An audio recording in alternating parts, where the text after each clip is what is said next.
Hello friends, ChatGPT எல்லா ப்ராம்ப்ட்டுக்கும் தான் response கொடுக்கும். பட் பெட்டர் ப்ராம்ப்ட்டுக்கு மட்டும் தான் பெஸ்ட்டர் ரிசல்ட்டை கொடுக்கும். ஸோ நான் ஈஸியாக உங்களுக்கு ஒரு ப்ராம்ப்ட்டோட ட்ரிக்கை நான் இன்ட்ரடியூஸ் பண்ணுறீங்க. ஸோ நான் இப்போ ப்ராம்ப்ட் கொடுக்குறேன். எக்ஸ்பிளைன் மீ அபவுட் ஏஐ அப்படின்னு சொல்லிட்டு ப்ராம்ப்ட் கொடுக்குறேன்.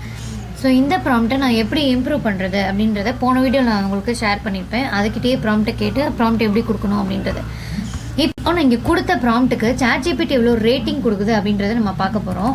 So rate this prompt out of 10 அப்படின்னு சொல்லி கொடுங்க. அவுட் ஆஃப் 10ன்னு கொடுத்துட்டு உங்களோட ப்ராம்ப்டை கொடுங்க.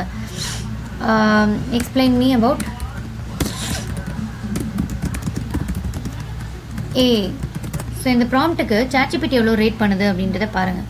ஸோ இந்த ப்ராம்ப்ட்டுக்கு ChatGPT கொடுக்குற ரேட் 4 out of 10 தான். ஸோ இந்த ப்ராம்ப்டை நாங்கள் எப்படி இம்ப்ரூவ் பண்ணோம் அப்படின்னா, ஸோ அதுக்கு what would make this prompt 10 out of 10 அப்படின்னு கொடுத்தீங்க அப்படின்னா ChatGPT அதுக்கான ப்ராம்ப்டை அழகாக கொடுத்துரும். Right no your prompt is too generic. So actually இதில் மென்ஷன் பண்ணிவிட்டு பெட்டர், அதாவது your 10 out of 10 version explain about artificial intelligence to me as a beginner of software developer. So இந்த மாதிரி ப்ராம்ப்ட் கொடுத்தீங்க அப்படின்னா பெட்டர் ரிசல்ட் வரும் அப்படின்றத சொல்லுது. ஸோ இந்த மாதிரி யூஸ்ஃபுல்லான வீடியோ ப்ராம்ப்ட் இன்ஜினியரிங் பற்றி உங்களுக்கு கிடைக்கணும்னா நம்ம சேனலை மறக்காமல் சப்ஸ்கிரைப் பண்ணிக்கோங்க. தேங்க்யூ.